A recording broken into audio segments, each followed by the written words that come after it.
Nah, Mas Prayoga ini akan membawakan materi pengaruh edukasi digital terhadap peningkatan pengetahuan tentang budaya seni reog, partisipasi masyarakat dan preservasi digital budaya seni reog Ponorogo. Oke, untuk tidak berlama-lama silakan Mas Prayoga, waktu dan tempat saya persilakan. Cek.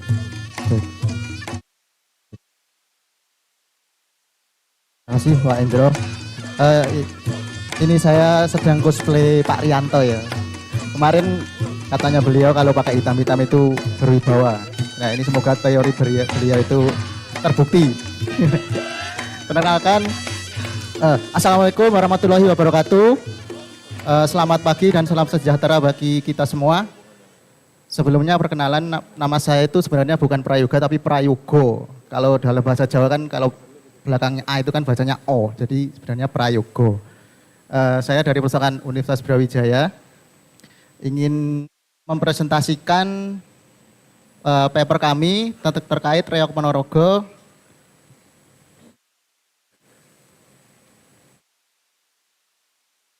Yang berjudul Pengaruh Edukasi Digital terhadap Peningkatan Pengetahuan tentang Budaya Seni Reog, Partisipasi Masyarakat dan Preservasi Digital Budaya Seni Reog Ponorogo. Di sini saya tidak sendiri untuk menyelesaikan makalah ini, saya dengan Mas Gabriel Wahyu Purnomo, SAP MM, kolega saya sendiri. Nah, reog ini adalah tarian kebanggaan masyarakat Ponorogo. Tapi selain tarian, tentunya reog ini juga memiliki nilai-nilai budaya.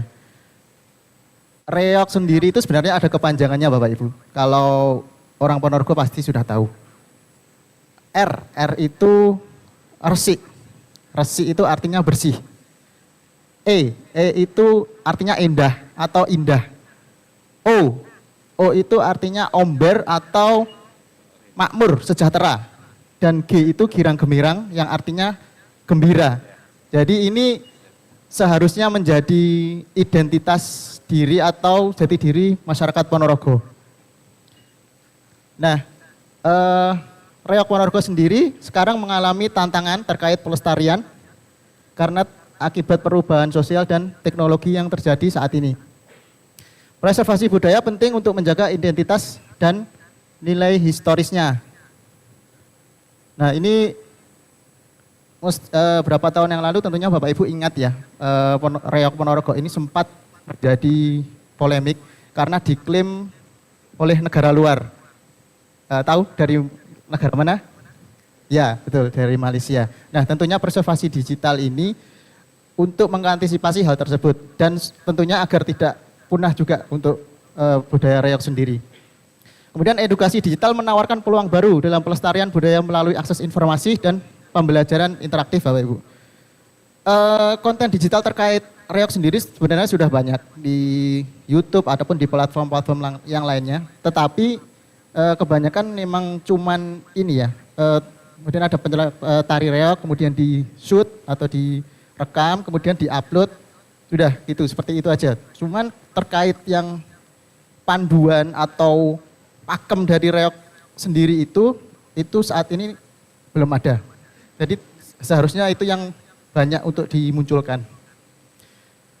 Selanjutnya, penelitian ini bertujuan untuk menginvestigasi pengaruh edukasi digital terhadap peningkatan pengetahuan tentang budaya seni reog, partisipasi masyarakat dalam kegiatan budaya, serta upaya preservasi digital budaya seni reog Ponorogo sendiri. Nah, kemudian pada tahun 2011, reog Ponorogo ini sudah diakui sebagai warisan budaya tak benda oleh UNESCO. Nah, pengakuan ini sebagai bukti penting akan keunikan dan nilai budaya yang dimiliki oleh reog Ponorogo sendiri.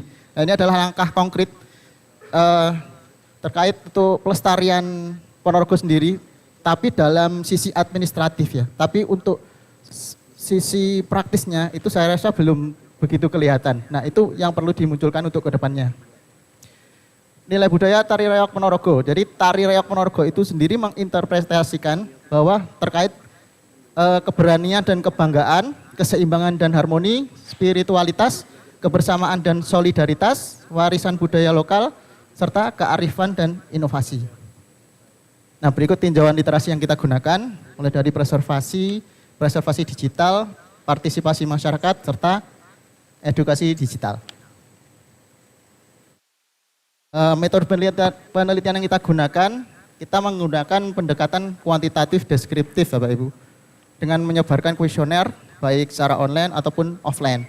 Kemudian lokasi penelitian kita adalah di Ponorogo, di Jawa Timur. Populasi penelitian kita adalah seluruh masyarakat Ponorogo yang jumlahnya sekitar 940.000 jiwa. Kemudian kita ambil sampel penelitian menggunakan pendekatan probability sampling dengan metode simple random sampling dengan rumus Yamane. Nah, ini merupakan model penelitian kita yang kita menggunakan Smart PLS ya Bapak Ibu. Kemudian yang di sini adalah ini adalah perhitungan perhitungan R square dan Q square-nya. Nah, dari hasil pengolahan data dan analisis diperoleh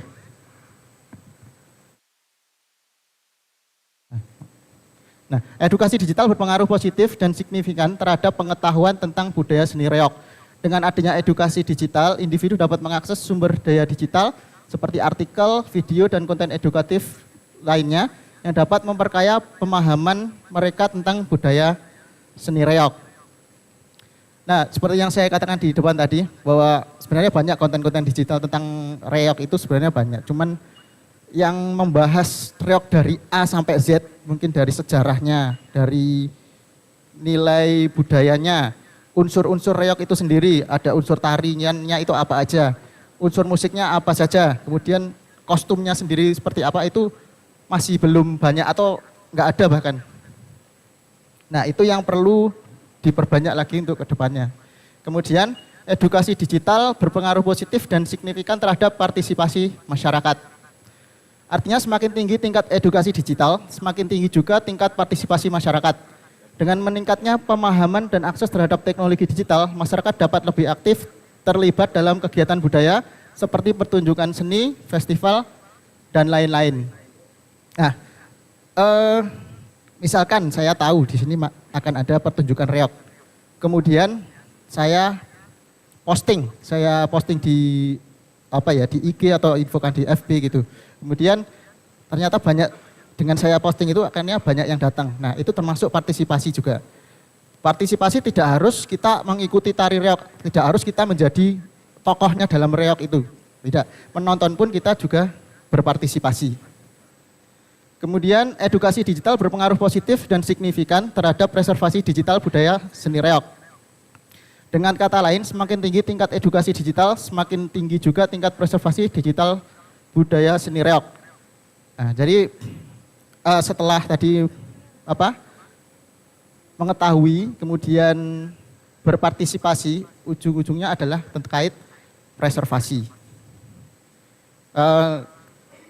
Di Ponorogo itu belum ada Bapak Ibu kayak semacam buku panduan untuk penyelenggaraan seni reog sendiri itu belum ada. Yang digital maksudnya. Kalau yang konvensional itu ada, kemarin saya menemukan di internet itu ada buku tersebut, itu terbitan dari Pemkab sendiri, tahun 1993. Akhirnya saya cari bukunya di Ponorogo, saya ke perpustakaan tapi tidak menemukan, satu pun tidak menemukan, padahal sudah pakai jasa inside people, pakai orang dalam itu juga nggak temu juga. Nah, mungkin itu yang perlu digitalisasikan untuk menambah pengetahuan. Nah, moderasi usia berpengaruh signifikan namun negatif terhadap preservasi digital budaya seni reog.